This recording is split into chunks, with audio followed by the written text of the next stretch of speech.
Stop, my child, and listen carefully. Why did God bless someone who hurt you, and not you? Archangel Michael was sent tonight with one assignment: find the child who has watched the very person who wounded them receive blessing after blessing, and deliver an answer before that pain calcifies into permanent bitterness. He says, I know exactly who you're thinking of right now. And I have not forgotten what they did to you. Child, I know this question cuts deeper than the general question of why the wrong people succeed in life. This isn't abstract. This is personal. This is about someone specific, someone who betrayed you, abandoned you, lied to you, abused your trust, walked away from you, or hurt you in a way that left permanent marks on your heart. And now, somehow, their life looks blessed. New relationship, new success, new happiness, while you're still working through the wreckage they left behind. I know how deeply that specific combination wounds you. It's not just watching someone succeed while you struggle. It's watching the person responsible for part of your struggle receive blessing that feels like it should have been withheld, like some kind of cosmic acknowledgement that what they did to you actually mattered. Tonight, I want to sit with you in this honestly, because this particular pain deserves more than a quick theological explanation. I know you've asked yourself this question during quiet moments, scrolling past their social media, hearing through mutual connections about their new job, their new relationship, their apparent happiness. And each time, it reopens something in you. Not just grief over what they did, but confusion about why I would allow them to seemingly flourish afterward. I want you to hear me clearly tonight. Their blessing is not evidence that what they did to you didn't matter. It is not evidence that I've forgotten your pain, or minimized their wrongdoing, or somehow sided with them over you. I want to walk through this with you, layer by layer, because I know surface-level answers won't satisfy the depth of this particular wound. First, I want you to understand something about how I relate to every person, including those who have hurt you. My kindness towards someone is not the same as my approval of their actions. Scripture tells you that I cause the sun to rise on the evil and the good, that I send rain on the righteous and the unrighteous. This isn't a flaw in my justice system. It's evidence of my patience, a patience that extends even to people who have caused genuine harm, giving them continued opportunity to recognize their wrongdoing and change. I know that patience can feel offensive when you're the one who bore the cost of their actions. You might think, why does he get continued blessing while I'm still recovering from what he did? Shouldn't there be some visible consequence, some acknowledgement, some cost to what happened? Child, I understand that desire for immediate, visible justice. But I want you to consider something important. The blessings someone receives after hurting you are not necessarily evidence that they've escaped accountability. Sometimes what looks like blessing from the outside exists alongside internal reckoning you cannot see. Sometimes the blessing itself becomes part of the process through which I work on their heart, softening what needs softening, revealing truths they couldn't recognize while things were falling apart around them. I'm not saying this to excuse what they did to you, or to suggest you should feel sympathy for their journey right now. I'm simply reminding you that visible blessing doesn't tell the complete story of someone's inner transformation, their private struggles, or the ultimate accounting that exists beyond what you can currently witness. I also want to address something crucial. Their blessing, whatever it looks like, is not connected to your worth or your story in the way you might be assuming. You are not somehow less loved, less valued, less prioritized because they appear to be flourishing while you're still healing. Their trajectory and your trajectory are not part of some zero-sum competition where their blessing means I've withheld something from you specifically.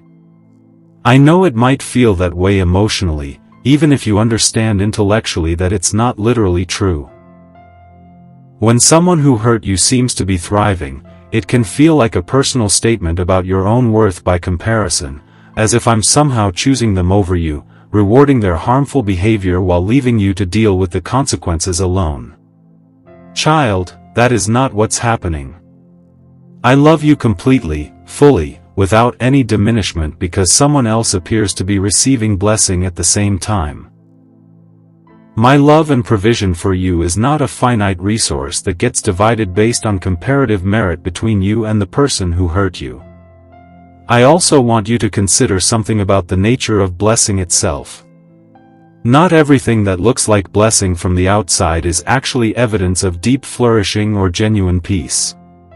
Someone can have external success, money, relationships, achievements, while still carrying significant internal turmoil, unresolved guilt, or spiritual emptiness that never shows up in what you're able to observe from the outside. I'm not promising you that the person who hurt you is secretly miserable. That would be its own oversimplification, and possibly even untrue in some cases. What I am saying is that you cannot fully know their internal reality based solely on what appears externally successful. Some people genuinely never process the harm they've caused. Others carry it quietly, in ways that eventually surface, sometimes years later, sometimes in private moments no one else witnesses. I also want to speak to something important about accountability and consequence. Just because you haven't witnessed visible consequence for what they did doesn't mean consequence doesn't exist. Some consequences are relational, trust that can never fully be rebuilt with people who learned what they're capable of. Some consequences are spiritual. Distance from me that they may not even recognize as connected to their unaddressed actions. Some consequences are simply delayed, arriving on a timeline you're not privy to witness. I know this doesn't feel satisfying when you want to see immediate, visible justice specifically connected to what happened to you. I understand that desire deeply. But I am asking you to trust that my justice operates comprehensively, even when its manifestation isn't immediately visible or specifically tied to your particular situation in ways you can observe. I also want to address the specific temptation to define your healing by their consequences. You might be waiting, consciously or unconsciously, for them to suffer in some visible way before you allow yourself to fully heal, fully move forward, fully release this pain. Child, I want to gently challenge that connection. Your healing was never meant to be contingent on their downfall. If you wait for their visible consequence as a prerequisite for your own peace, you may be waiting indefinitely, and meanwhile, your own healing gets held hostage to circumstances entirely outside your control. I know that feels unfair. You didn't create this situation. They did. And now you're being asked to release your need for their accountability in order to heal, even though justice would seem to require the opposite. I understand that tension completely. But I want you to consider this. Holding on to the need for their visible suffering keeps you tethered to them in ways that continue to cost you peace, energy, and freedom. Every time you check their social media, every time you hear an update about their apparent success, every time this question resurfaces, you're giving them continued power over your emotional state, even though they may not even be thinking about you at all. I am asking you to release that tether, not because their actions were acceptable, not because you should minimize what happened, but because your freedom matters more than their accountability being witnessed by you specifically. I also want to speak to the anger you might feel toward me for allowing this. You might think, if God truly loved me, He would have made sure they didn't prosper after what they did. Child, I understand why that logic feels compelling emotionally. But I want you to remember, my blessing towards someone is not proof of my approval of everything they've done. I bless imperfect people constantly, including you, including everyone, because none of us have lived without causing harm to someone else at some point. If I only blessed people who had never hurt anyone, blessing would cease to exist entirely, because every human being has caused pain to someone else through selfishness, mistakes, or genuine wrongdoing. I extend grace to imperfect people, including the person who hurt you, the same way I extend grace to you for the ways you've hurt others throughout your own life, even unintentionally. I know that comparison might feel uncomfortable, suggesting that what they did to you is somehow equivalent to your own imperfections. I'm not saying the severity is equivalent. I'm saying the principle of grace extending to imperfect people applies universally, not selectively based on the severity of specific actions. I also want you to consider something about your own story that you may not be seeing clearly right now. Sometimes what feels like their advantage over you is actually setting up a story of restoration and redemption for your own life that will eventually make far more sense than their apparent success ever will. I am not distracted by their trajectory while forgetting yours. I am simultaneously working in both stories, even though right now, from your vantage point, it looks like my attention is disproportionately focused on their flourishing. I know it's difficult to trust that when the visible evidence seems to point the opposite direction. I'm asking you to trust me anyway, based not on what you can currently see, but on my consistent character throughout Scripture and throughout your own life history with me. I also want to address the specific pain of watching someone move on easily from something that continues to affect you deeply. Maybe they've entered a new relationship while you're still healing from what they did in yours. Maybe they've found professional success while the consequences of their betrayal still ripple through your career or reputation. Maybe they seem to have processed and released what happened while you're still working through trauma that continues to affect your daily life. That asymmetry, them appearing to move forward easily while you carry lasting impact, feels especially unjust. I understand why. It can feel like they got to walk away relatively unscathed while you're left holding the entire weight of what happened. Child, I want you to know that your continued struggle is not evidence of weakness, and their apparent ease is not evidence of superior strength or resilience. People process harm differently, sometimes because of differing personality factors, sometimes because of different capacity for self-reflection, sometimes because of genuine differences in how deeply the situation affected each person's specific circumstances and vulnerabilities. I also want you to know, sometimes people who appear to move on easily are actually suppressing rather than genuinely processing what happened. Suppression can look like ease from the outside while actually representing avoidance rather than authentic healing. I'm not saying this is definitely their situation. I'm simply reminding you that apparent ease is not always what it seems. I know some of you are wrestling with this question specifically around a parent who hurt you, who seems to be enjoying a happy retirement, close relationships with other family members, general contentment, while you're still carrying wounds from your childhood that continue to affect your adult life.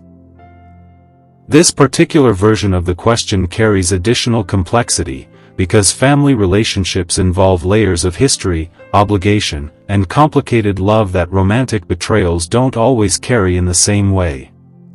Child, I see the specific weight of that situation. I understand that watching a parent who caused you harm seemingly thrive, especially while receiving continued honor or relationship from other family members who don't fully understand what happened, adds additional layers of pain to an already complicated wound.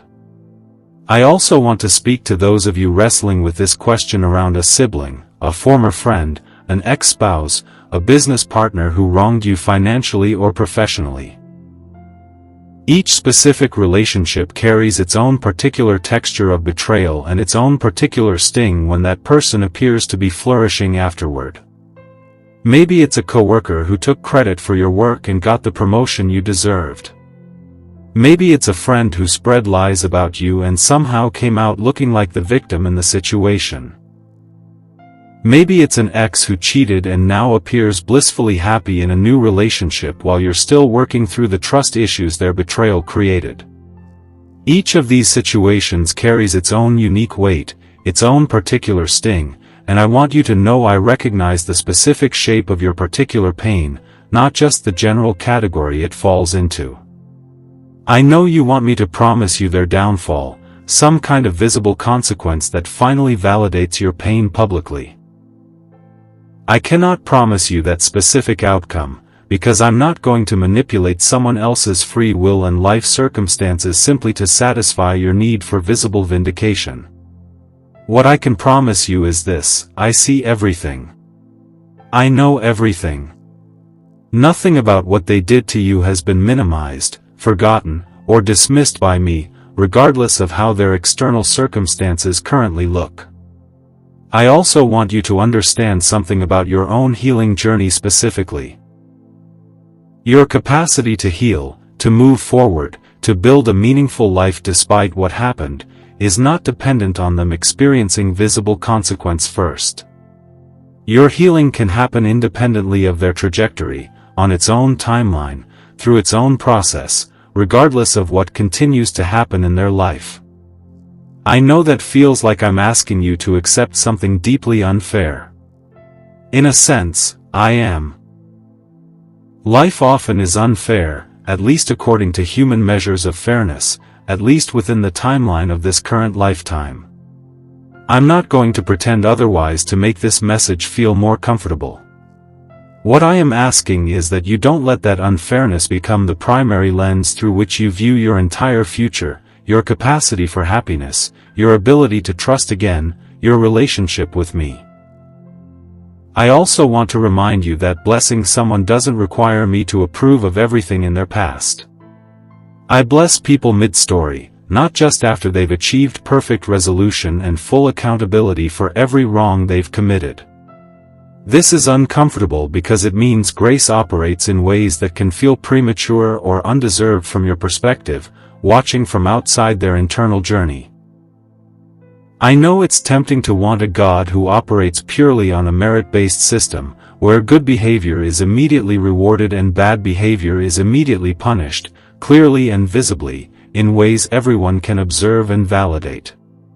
But that's not how grace actually functions, for you or for anyone else. If it were, none of us would qualify for blessing, because none of us have lived perfectly.